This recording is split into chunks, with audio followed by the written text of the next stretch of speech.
Hi everyone, आज है 25 अक्टूबर।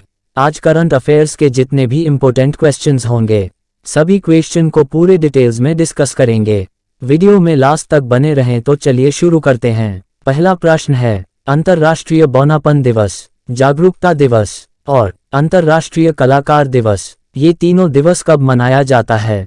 तो आपको याद रखना होगा कि अंतर्राष्ट्रीय बौनापन दिवस, जागरूकता दिवस और अंतर्राष्ट्रीय कलाकार दिवस, ये तीनों 25 अक्टूबर को ही मनाई जाती है।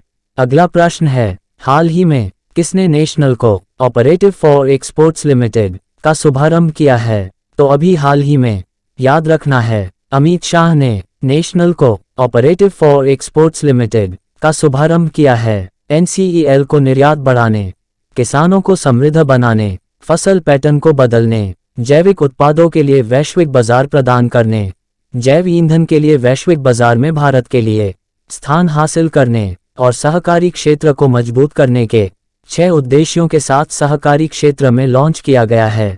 अगला प्रश्न है, IPL की टीम राजस्थान रॉयल ने किसे सहायक कोच नियुक्त किया है? तो याद रखिएगा कि IPL क्रिकेट की टीम राजस्थान रॉयल ने न्यूजीलैंड के पूर्व तेज गेंदबाज शेन बॉन्ड को अपना सहायक कोच नियुक्त किया है। अगला प्रश्न है, किसे IRCTC यानी Indian railway catering and tourism corporation का CMD नियुक्त किया है? तो याद रखना है, अभी IRCTC का संजय कुमार जैन को CMD नियुक्त किया है।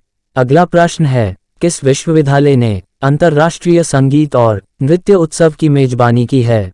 तो अभी हाल ही में याद रखना है कि चंडीगढ़ विश्वविद्यालय ने अंतर्राष्ट्रीय संगीत और नृत्य उत्सव की मेजबानी की है। अगला प्रश्न है, हाल ही में बिशन सिंह बेदी का निधन हुआ है, वे कौन थे? तो आपको याद रखना होगा, अभी हाल ही में बिशन सिंह बेदी का निधन हुआ है, वे भारत क्रिकेट टीम के पूर्व स्पिनर बॉलर थे। अगला प्रश्न है, भारत और किस देश के बीच संयुक्त सैन्य अभ्यास हरिमोह शक्ति शुरू हुआ है? तो अभी हाल ही में भारत और मलेशिया देश के बीच संयुक्त सैन्य अभ्यास हरिमोह शक्ति शुरू हुआ है। भारत और मलेशिया के सेना के बीच द्विपक्षीय सैन्य अभ्यास हरिमोह शक्ति 2023 का आगाज सोमवार 23 अक्टूबर को हुआ। यह अभ्यास 5 नवंबर तक चलने वाला है। पिछले साल यह अभ्यास नवंबर में मलेशिया के पुलाई क्लुआंग में आयोजित किया गया था। इस अभ्यास में दोनों देशों के लगभग 120 सैन्य कर्मी शामिल हुए हैं। अगला प्रश्न है, कोटक महिंद्रा बैंक के MD और CEO के रूप में किसे नियुक्त किया गया है?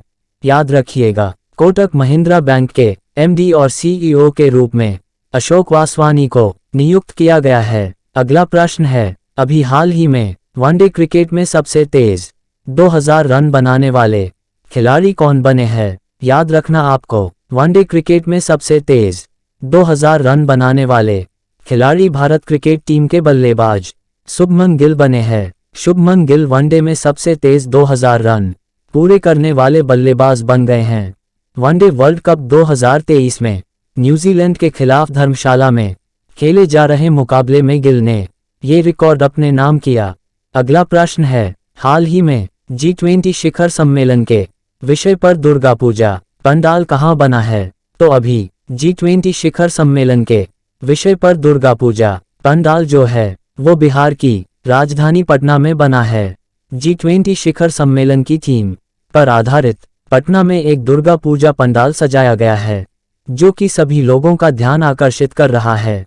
अगला प्रश्न है, दक्षिण कोरिया और जापान ने किस देश के साथ मिलकर संयुक्त अभ्यास किया है? तो याद रखिएगा कि दक्षिण कोरिया और जापान ने अमेरिका देश के साथ मिलकर संयुक्त अभ्यास किया है। दक्षिण कोरिया और जापान एशिया में अमेरिका के प्रमुख सहयोगी हैं। तीनों देशों ने पनडुब्बी रोधी या मिसाइल रक्षा अभ्यास को लेकर त्रिपक्षीय समुद्री अभ्यास आयोजित किए हैं। अगला प्रश्न है, 37वें राष्ट्रीय खेल में किस राज्य की महिला बैडमिंटन टीम ने स्वर्ण पदक जीता है? आपको याद रखना है, 37वें राष्ट्रीय खेल में असम राज्य की महिला बैडमिंटन टीम ने स्वर्ण पदक जीता है। ये रहा मैप में असम। साथ ही ये भी याद रखिएगा कि असम की राजधानी दिसपुर है। असम के चीफ मिनिस्टर हिमांता बिस्वा शर्मा हैं। असम के गवर्नर गुलाब चंद कटारिया हैं। अगला प्रश्न है, हाल ही में अनुभव पुरस्कार 2023 किसे प्रदान किया गया है?